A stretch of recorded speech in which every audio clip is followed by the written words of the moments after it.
എനിക്ക് promise എന്നാണെങ്കിലും mummy അത് പെട്ടെന്ന് സമ്മതിക്കണമെന്നില്ല. ഡാഡിയും ചിലപ്പോ ഷോക്കാവും. പക്ഷേ ആ ഫംഗ്ഷനിൽ വെച്ച് എനിക്കത് അവരോട് പറഞ്ഞേ പറ്റൂ. മമ്മി നോ പറയുകയാണെങ്കിൽ എന്നെ സപ്പോർട്ട് ചെയ്തുകൊണ്ട് നീ മമ്മിയോട് സംസാരിക്കണം. നീ പറഞ്ഞാ മമ്മി പിന്നെ എതിർപ്പൊന്നും പറയില്ല. എനിക്ക് നിന്റെ സപ്പോർട്ട് ഉണ്ടായേ പറ്റൂ മുക്ത. ഇത് നേരിട്ട് പറയാനാ ഞാൻ നിന്നോട് വരാൻ പറഞ്ഞത്. നീ എന്റെ കൂടെ നിൽക്കില്ലേ? അതെന്നോട് പ്രത്യേകിച്ച് ചോദിക്കണോ കൈലാഷ്?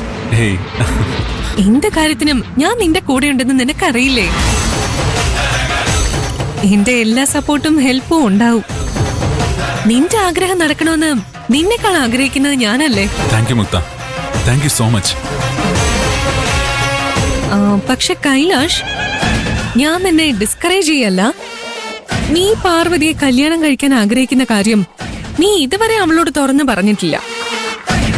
അവളോട് പറയാതെ അങ്കിളിന്റെ ആന്റിയുടെ മുന്നിൽ വെച്ച് നീ അത് പറയുമ്പോ ഞാൻ നിങ്ങളെ ആ രീതിയിൽ കണ്ടിട്ടില്ലെന്ന് അവള് പറഞ്ഞ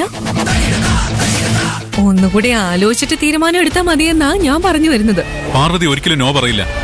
അവക്ക് എന്നെ ഇഷ്ടമാണ്. അത് കൈലാഷിന്റെ വിശ്വാസം. അവള് മറ്റാരെങ്കിലും സ്നേഹിക്കുന്നുണ്ടെങ്കിലോ? സ്റ്റോപ്പ് ഇറ്റ് മുക്ത. അവളുടെ മനസ്സിൽ ഞാനല്ലാതെ വേറെ ആരുമില്ല. എനിക്ക് പൂർണ്ണ വിശ്വാസമുണ്ട്. അങ്ങനെ ഒരു സാധ്യത ഇല്ലേന്നാ ഞാൻ ചോദിച്ചത്. ഞാൻ പറഞ്ഞത് കേട്ട് നീ ടെൻഷനാവൊന്നും വേണ്ട. നിന്റെ ആഗ്രഹം നടത്തി തരാൻ ഞാൻ കൂടെ നിൽക്കും. നീ ആഗ്രഹിക്കുന്ന പോലെ തന്നെ കാര്യങ്ങൾ നടക്കും. Wish you all the best.